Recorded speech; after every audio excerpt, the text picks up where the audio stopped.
Yeah, what do you want? I was one of the best youth warriors in the clan Ordo in my time.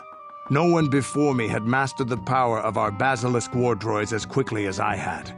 Except Mandalore himself, of course. In those days, we were sweeping across the Outer Rim, destroying all who fought us. Young Mandalores would prove themselves in real combat with unknown opponents above 1,000 worlds.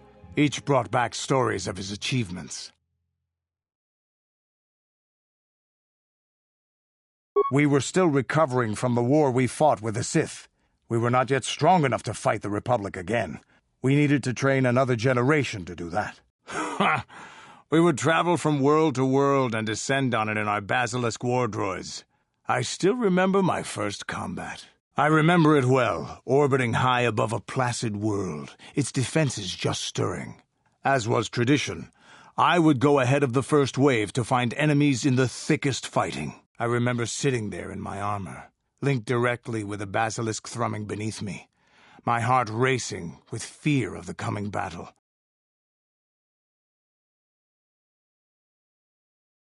The doors opened in front of me, and the air was sucked out of the drop bay, scattering crystals of frozen vapor across my path. I can't describe what it feels like to look directly down at a world, falling continuously as you circle it, with barely 15 centimeters of armor plate protecting you. When the magnetic locks disengaged on my droid, I plunged out of the drop bay towards the battle that waited below.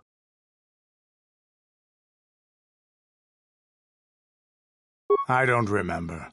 It doesn't matter anyway. That world's dead now. The exhilaration, the euphoria I felt as I streaked into the atmosphere, dodging self-guided projectiles and beam weapons, was unmatched. An 80-kilometer plunge through the atmosphere, dodging and weaving, the outside of my armor glowing like the sun with the heat of re-entry. And with barely 30 meters to spare, I twisted and skimmed the surface, firing at the giant beam generators that were in my path. The explosion from that sent shock waves that leveled the entire complex around it. It was the moment of my life. I'll never forget those times. But things are different now. We can't go on fighting the way we did. There are too few of us left now. But I really don't want to talk about this anymore. I trust I've satisfied your curiosity for now. Is there something else you want to know? Your choice. I'm here if you want something done right.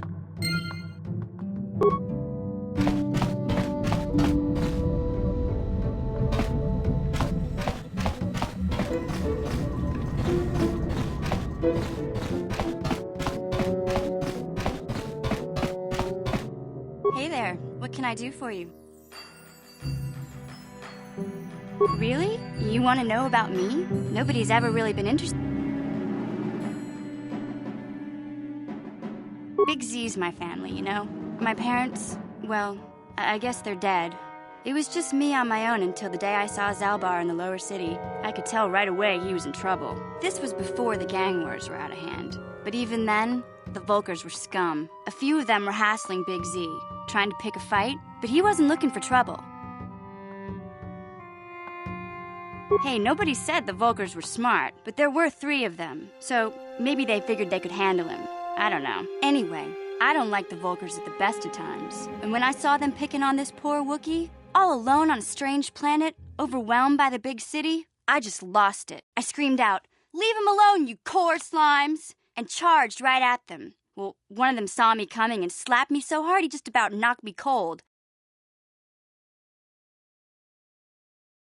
Hey, I don't need a lecture from you. You ain't my mother. I knew what I was doing. Those Volkers didn't scare me. They're nothing but cowards. I knew how to deal with them. Of course, I never got the chance. I guess Zalbar didn't like seeing me get smacked around. He let out this howl and yanked that Volker a meter up off the ground and held him there by his throat.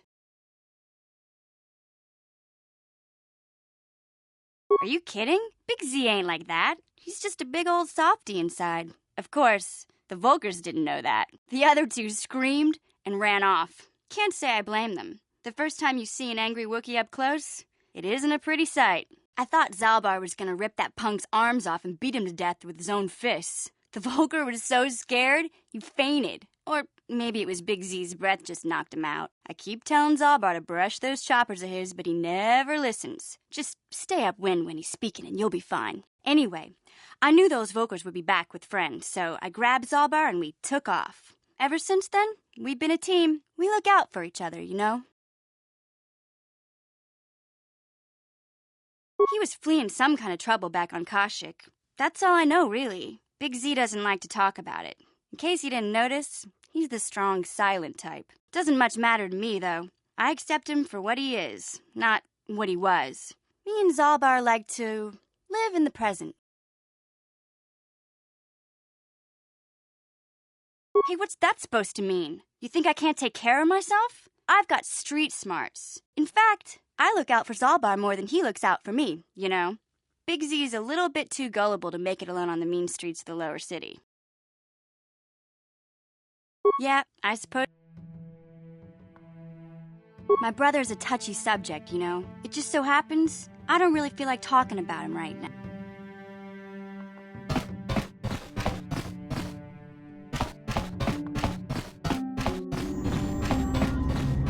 I feel I must apologize for the way I acted towards you before in the Grove. It was wrong of me.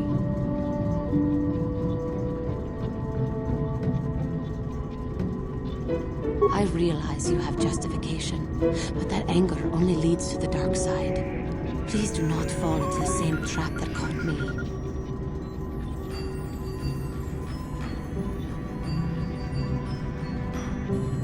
The dark side is most devious and deceptive.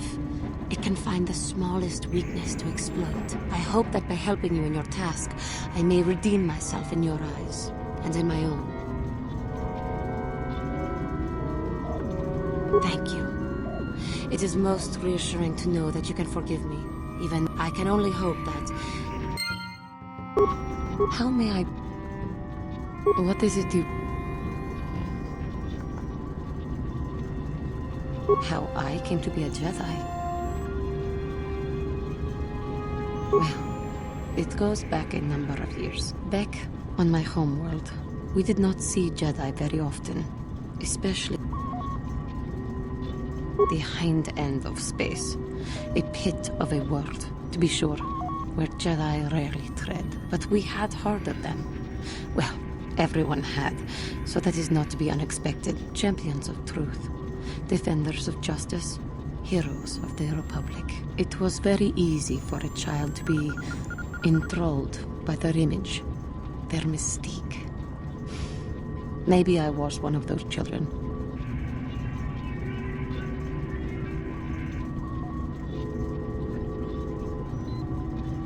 When I saw a Jedi for the first time, they lived up to everything my imagination had created them to be. I was awed, and maybe a little enamored. From that moment on, I knew that I would have to try to become a Jedi, to lift myself out of the rut I had been living in for years, and to make a real difference as the Jedi wore. The foolish delusions of a child. But this child made it happen. As soon as I was able, I left my world and went in search of them. I found them and was accepted.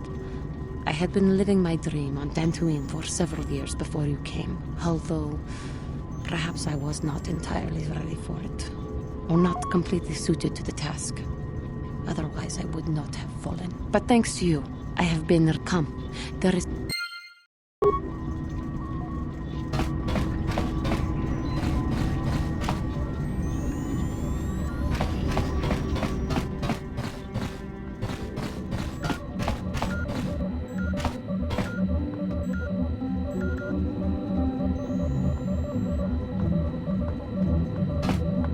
Yes, what's on your mind? Have I been quiet? Suppose I have.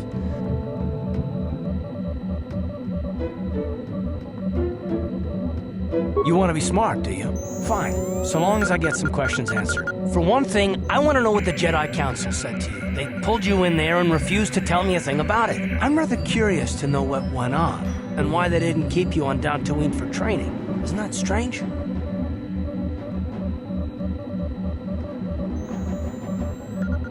None of my business. I'm sorry, aren't I a part of this mission? I mean, the Jedi may be in charge, but I'm risking all the same things you are.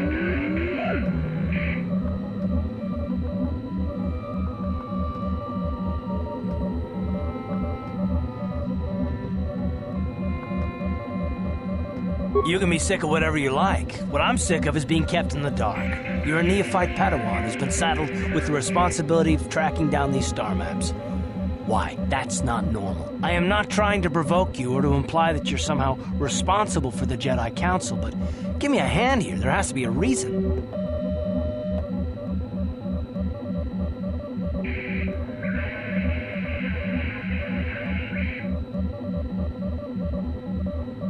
No, I didn't mean that you weren't wanted or that I want to go. It's just...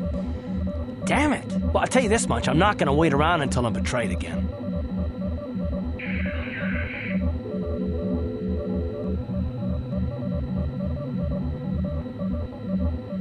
Nothing. Not yet. I just better hope I don't get a reason to. Look, I didn't mean it that way. I want to get to Saul, not... No, forget it. It just seems that all I can do is insult you, isn't it? Just forget I said anything. Let's just get on with what we were doing. Yes, what's in... You got it. How can I help? Yes, I did. I wanted to speak to you about our mission and what lies ahead for us. It seems fate, or the Force, is driving us into a confrontation with the Dark Lord. You must prepare yourself for when we face Malak. The confrontation will be difficult for you. I remember how hard it was when I first faced Revan.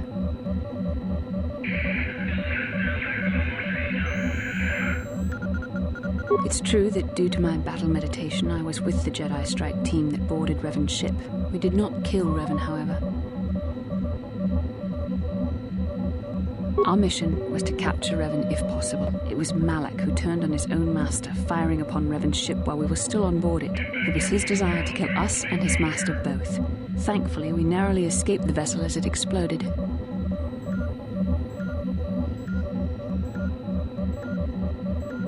True, I suppose, and yet the outcome of that battle was unexpected. To all of us, Revan's end was unforeseen. As I said, we were there to capture Revan alive. The Jedi do not believe in killing their prisoners. No one deserves execution, no matter what their crimes. Remember that Revan and Malak were once great Jedi, heroes in every sense of the word. They demonstrate the danger of the dark side to us all. I'm sorry, we really shouldn't speak of this anymore. The memory of my confrontation with Revan is painful. Let's return to the mission, please. How can I help? Yes, I suppose I can understand your curiosity, given the bond that connects us. Very well. I'll tell you a bit about myself. I was found to be strong with the Force at a young age, as most Padawans are. As a girl, I was given to the Order to be trained. When I joined the Order, I left my family on Tal Ravan, as all Padawans do. My family is still there, the last thing I heard. I've had little contact with them, as it is discouraged. Relationships with family members are fraught with powerful emotions. Such extremes are to be avoided. Anger and hate are the worst, but even love can lead to folly.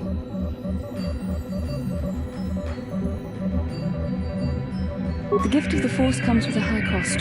Sacrifice of one's emotional attachments is one of the prices a Jedi must be willing to pay. The alternative is to fall prey to the dark side.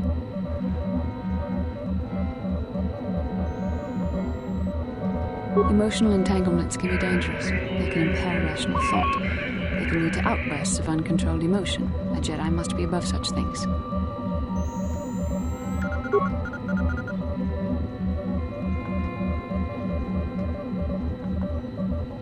Very close. I was only a little girl when I left my family, but I still remember him fondly. He was kind and gentle and doted on me. My mother, however, was different. I was not on good terms with my mother.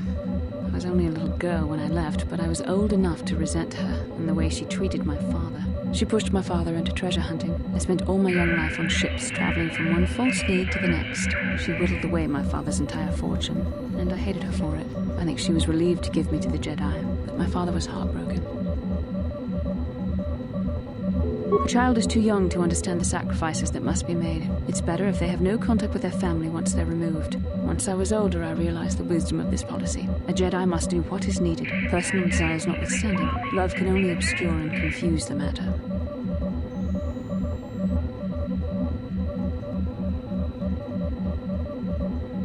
Even a Jedi cannot always control the feelings of the heart. We must do our best to guard against it, no matter what the cost. But some sacrifices are harder than others. I do not wish to discuss this anymore. How can I help? Then I suggest...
Lord Malak, the Star Forge is operating at 200% capacity, far beyond our expectations. I am more interested in the young Jedi Bastila and her battle meditation. Have you learned how she escaped the destruction of Taris? She was aided by Karth Onasi, a decorated war hero of the Republic and a legendary soldier. During the Mandalore Wars, he was honored many times for his bravery. You know this man? Yes, Lord Malak. He served under me when I still followed the Republic. You could say I was his mentor. Interesting. How did you acquire this information, Admiral? An eyewitness, Lord Malak. Calo Nord, a bounty hunter, was there when Bastila and Karth escaped the planet. Apparently they left him for dead. A Jedi and a war hero. It's a wonder you survived the encounter. I am hard to kill, Lord Malak. Calo has agreed to help us capture the young Bastila for a very hefty fee, of course. But I assure you he is well worth the price. His reputation as a bounty hunter is well earned. Her companions are nothing to me, Calo. But I desire the young Jedi taken alive, if at all possible. Lord Malak, forgive me. There is something else. May we have a private audience away from the ears of the common soldiers? I trust you are not wasting my time, Admiral Kareth. I promise you will be very interested in what Calo has to tell you about Bastila's other companions, Lord Malak.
The Force has given us a vision, like the one we shared on Dantooine. Did you see it?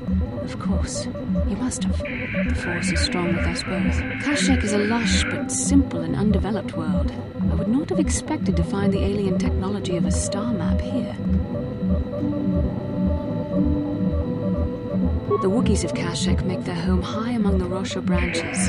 Only the bravest warriors dare to descend into the forbidding depths of the forest. If the star map is located far beneath us on the planet's surface, as our vision seems to suggest, it's unlikely the Wookiees even know of its existence. No doubt things will become more clear once we discover the star map's location.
So, new spaces have come to Wild. Just be sure to pay cash. The interest on his loans... First off, hearts are all backside. Secondly, I don't much like the comparison. No need to get poor fellow. He's been waiting for his friends to return with my money for a standard month now. But you don't need...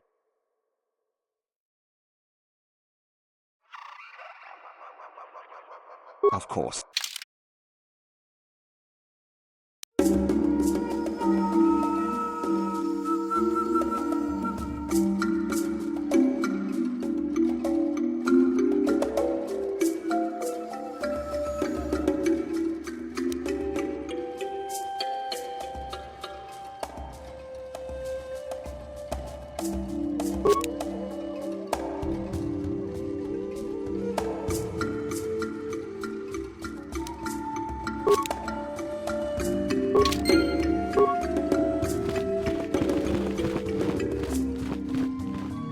Hey there.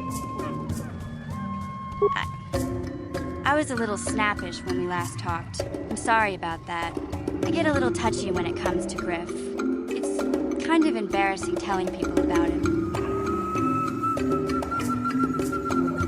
No, I want to tell you. Zalbar's a great listener, but it might be nice to talk about this with someone who doesn't reply in growls and grunts. I never knew my parents. My brother always looked out for me. He's the one who brought me here to Tars. I was just a kid, only 5. But I remember the trip, if you could call it that. We were stuffed inside a packing crate in a starfreighter's cargo hold with just enough food and water to make the trip. Not exactly first class, you know?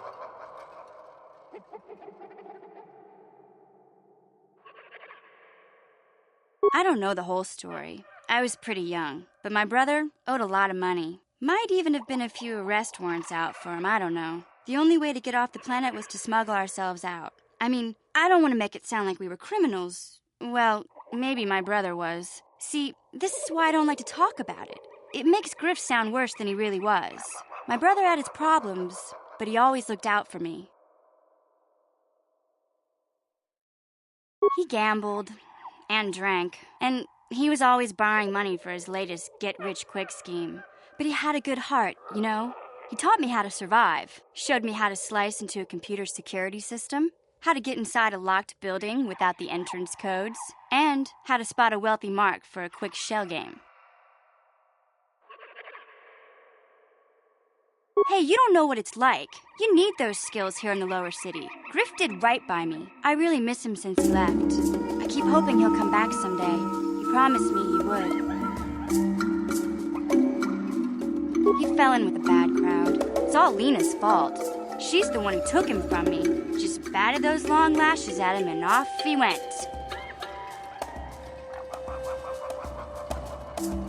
I don't want to talk about Griff and Lena. Just the thought of that space tramp makes my blood boil. Subject's closed. If I'm gonna be any help to you, I can't be worrying about... Okay.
There's so much to learn about this planet, but they keep us cooped up in here.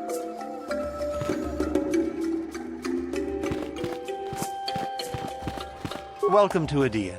I trust you will... I'm sorry, I don't understand Wookiee speak. Shiri Wook, I think it's called.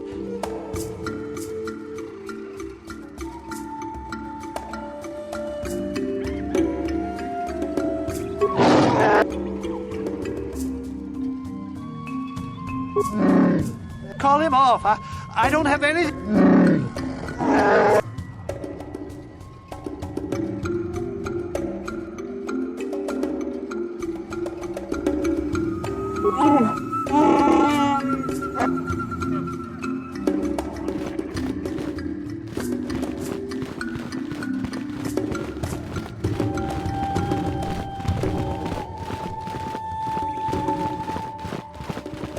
Hey, Big Z, we gotta do something about your breath. I didn't want to say anything, but it's bad.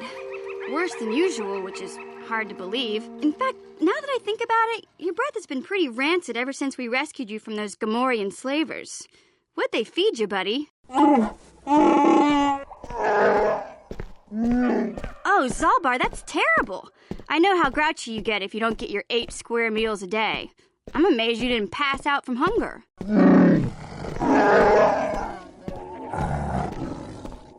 Ew! No wonder your breath is so bad, Big Z. Gamorreans smell like bantha poodoo. We'll have to pick you up a toothbrush to clean that stench out of your choppers. Okay, relax. No toothbrush. Sheesh. Just try and eat something else to cover up that smell, okay? Stay away from anything that's smart enough to lock you in a cage this time.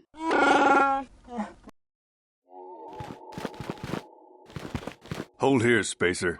Zerka Corporation doesn't recommend traveling in Wild Adean. Katarn attacks are especially bad right now. Wookiee hunters usually keep numbers down, but I think they leave certain areas infested, just hoping a Zerka guard will get killed.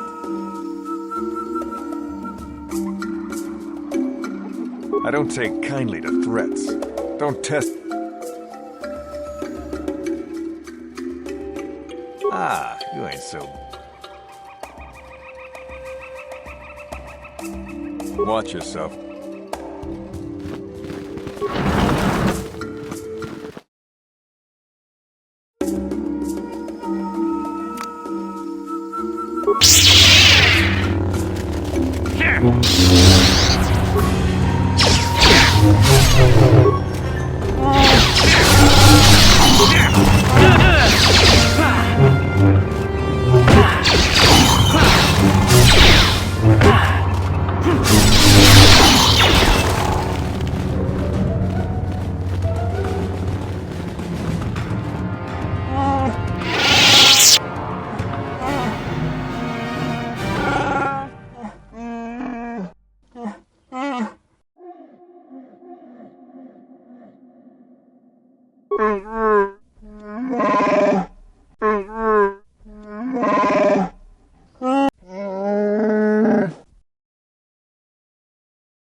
This isn't good. I can't afford this. You think I can? Do you know what they get for a healthy one of those things? We'll work it out later.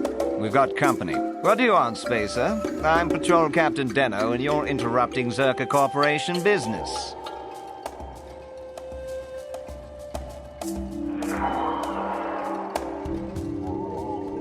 This Wookiee slave got a little rebellious. We had to put it down.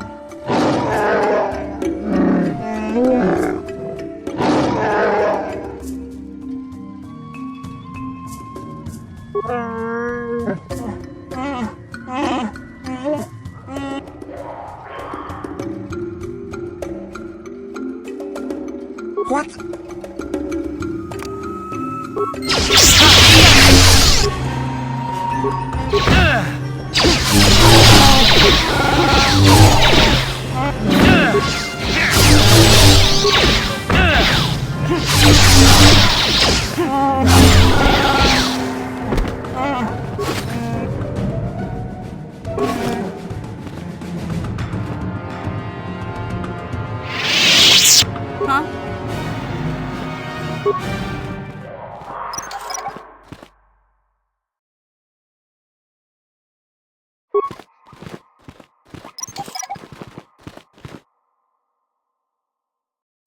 Sure.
Kotor.